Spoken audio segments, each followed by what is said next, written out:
Assalamualaikum warahmatullahi wabarakatuh. Saya binti Maryamah dengan NIM 0554365582.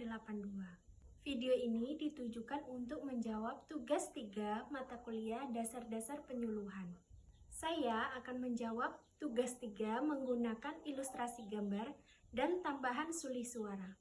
Soal pertama, jelaskan perbedaan antara proses adopsi dan proses difusi inovasi pertanian.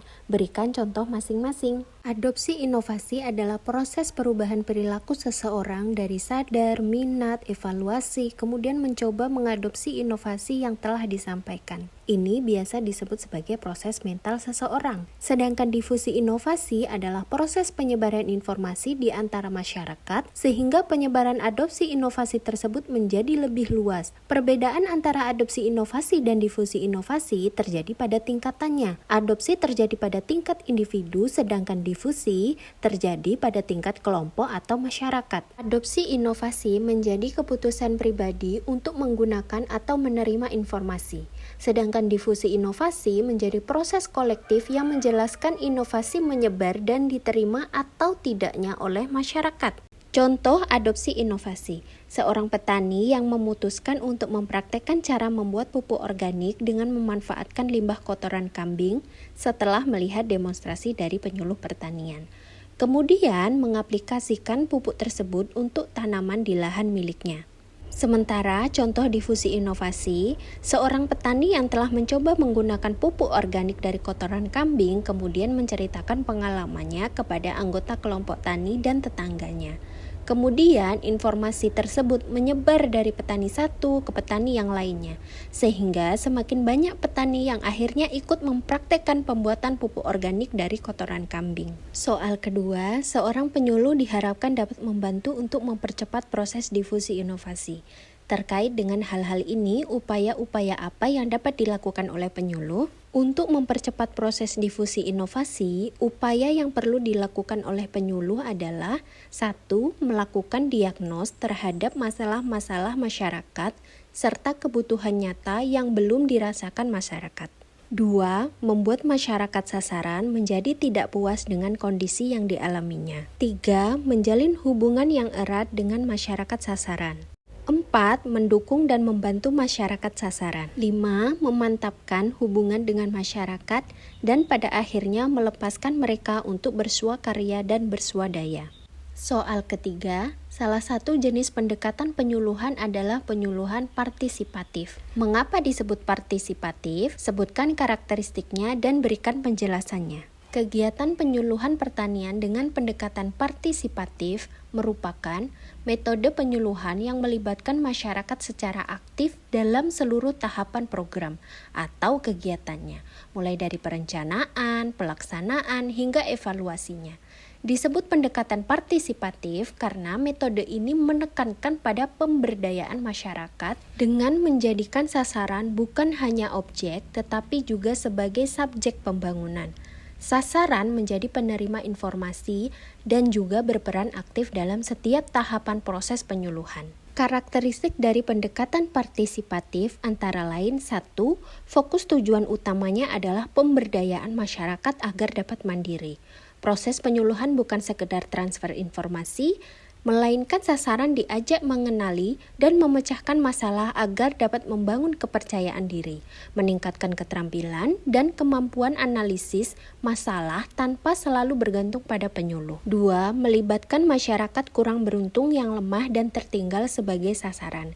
Hal ini bertujuan agar sasaran tidak tertinggal dalam proses pembangunan dan dapat memenuhi kebutuhan mereka. 3. Organisasi penyuluhan adalah pemerintah daerah setempat yang berada dalam kerangka otonomi daerah, dengan tetap melakukan koordinasi dengan pemerintah pusat. Pelaksanaan penyuluhan menjadi tanggung jawab pemerintah daerah. Koordinasi dengan pusat diperlukan untuk kebijakan nasional. Struktur organisasi ini harus fleksibel dan implementasinya disesuaikan dengan konteks lokal. 4. Metode yang digunakan dengan melibatkan masyarakat setempat, mulai dari perencanaan sampai menikmati hasilnya.